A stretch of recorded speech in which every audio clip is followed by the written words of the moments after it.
अस्सलामुअलैकुम बिस्मिल्लाहिर्रहमानिर्रहीम। आज का हमारा टॉपिक है multiplication of a matrix bye a number.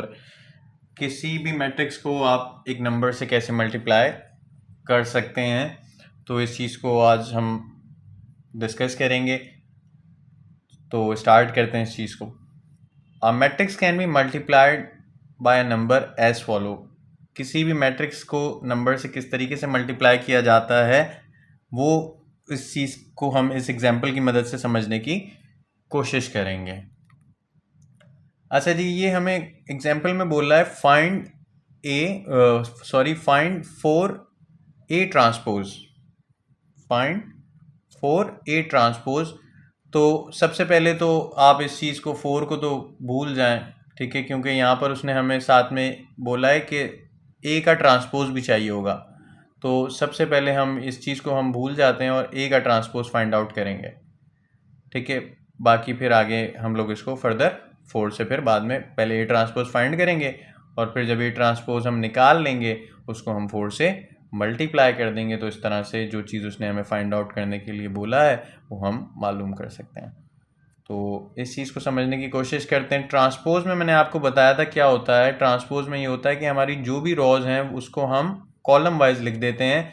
तो यहाँ पर सबसे पहले अगर हम इसके ऑर्डर की बात करें तो इसमें आप देख सकते हैं कितनी रो हैं, पहली रो, दूसरी रो और तीसरी रो। तो 3 रो हैं, 3 रोज हैं, ठीक है। 3 रोज हैं, 1 2 3। और कॉलम कितने हैं, 1 और 2। कॉलम कितने हैं, 2 कॉलम्स हैं। तो इस मैट्रिक्स का ऑर्डर कितना है, 3/2 ऑर्डर है। 3 रो हैं, 2 कॉलम है। इसको सबसे पहले ट्रांसपोज करेंगे। ट्रांसपोज किस तरीके से करते हैं वो मैं आपको बता चुका हूँ, यहाँ पर अभी हम करेंगे। तो ये इस रो जितनी भी रोज हैं उनको कॉलम वाइज लिख देंगे। तो देखें जी, सबसे पहले ये सॉल्यूशन है।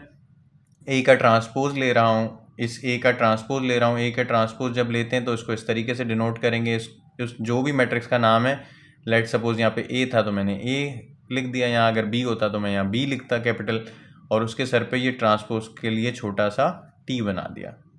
तो इसका मतलब ये कि मैं इस ए मैट्रिक्स का क्या ले रहा हूँ, ट्रांसपोज ले रहा हूँ।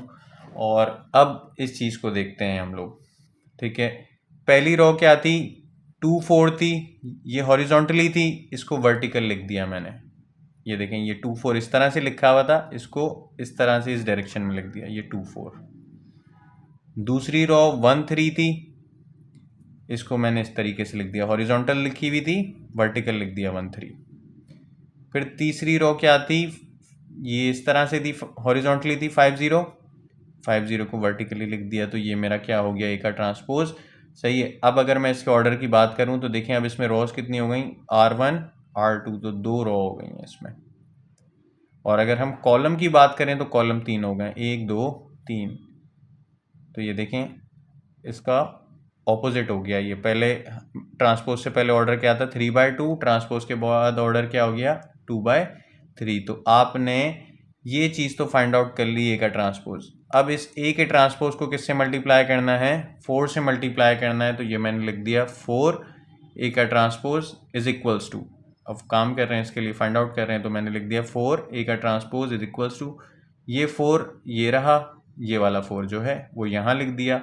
और ए का ट्रांसपोज हमारे पास ये मैट्रिक्स आया था, तो ए के ट्रांसपोज की जगह मैंने ये वाला मैट्रिक्स, ऊपर वाला जो मैट्रिक्स है वो ये कॉपी कर दिया।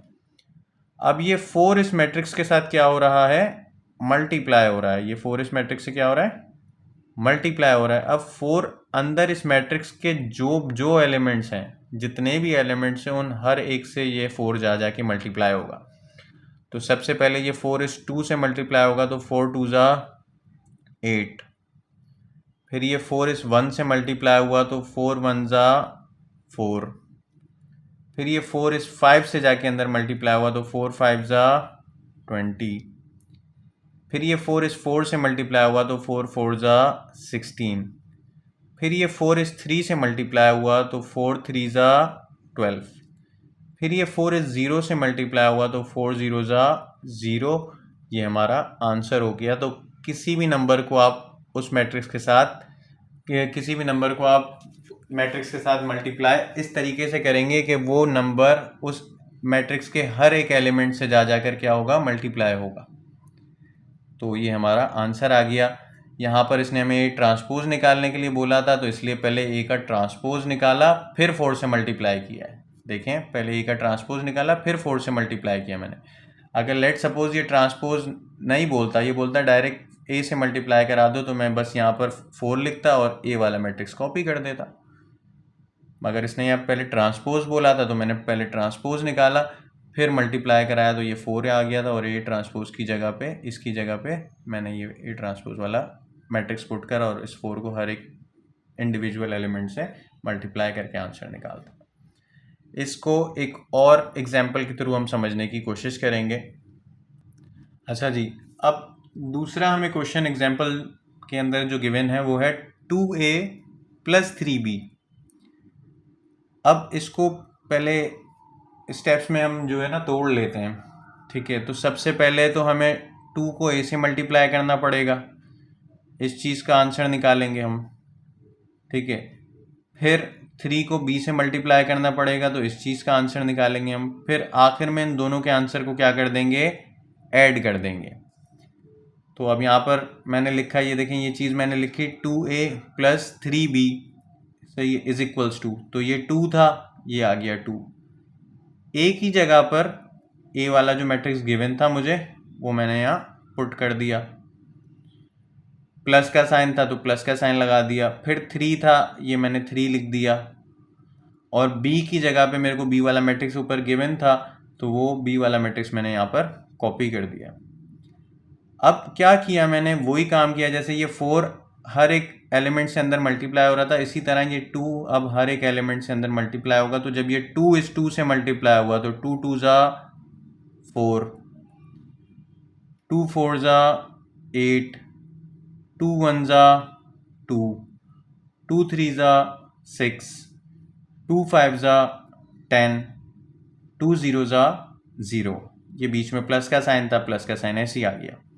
अब ये काम वापस से होगा। अब ये 3 अंदर के हर एक एलिमेंट से मल्टीप्लाई होगा, तो 3 1 ज़ा 3, 3 3 ज़ा 9, 3 0 ज़ा 0, 3 4 ज़ा 12, 3 5 ज़ा 15, 3 7 ज़ा 21। तो अब हमने ये चीज़ भी निकाल ली है और ये चीज़ भी निकाल ली है। बस अब इनको क्या करना बाकी रह गया है, बस इनको ऐड करना बाकी रह गया है। और ऐड किस तरीके से करते हैं वो हम अपने प्रीवियस लेक्चर में डिस्कस कर चुके हैं कि हर एक एलिमेंट अपने कॉरेस्पॉन्डिंग एलिमेंट में ऐड होगा। तो ये देखें, 4 के कॉरेस्पॉन्डिंग क्या था, 3, तो मैंने यहाँ लिख दिया 4 + 3। ये है 8 और इस जगह पे है 9, तो मैंने यहाँ पर लिख दिया 8 + 9। यहाँ था 2 और इधर था इस 2 के कॉरेस्पॉन्डिंग 0, तो मैंने लिख दिया 2 + 0। यहाँ था 6 और 6 के कॉरेस्पॉन्डिंग था 12, तो मैंने यहाँ लिख दिया 6 + 12। यहाँ था 10 और 10 के कॉरेस्पॉन्डिंग था 15, तो मैंने यहाँ लिख दिया 10 + 15। यहाँ था 0 के कॉरेस्पॉन्डिंग था 21, तो मैंने लिख दिया 0 + 21। और उसके बाद जैसे उसे सिंप्लीफाई कर लिया, तो 4 + 3 7, 8 + 9 17, 2 + 0 2, 6 + 12 18, 10 + 15 25, 0 + 21 21। तो ये हमारा आंसर हो गया है, ठीक है। आई होप कि आपको आज का लेक्चर समझ आया होगा। फिर भी किसी चीज़ में कन्फ्यूजन होती है तो आप कमेंट सेक्शन के अंदर कमेंट करके पूछ सकते हैं। वीडियो अच्छी लगी हो तो प्लीज़ चैनल को लाइक और सब्सक्राइब कर दें। Thank you so much. अल्लाह हाफ़िज़।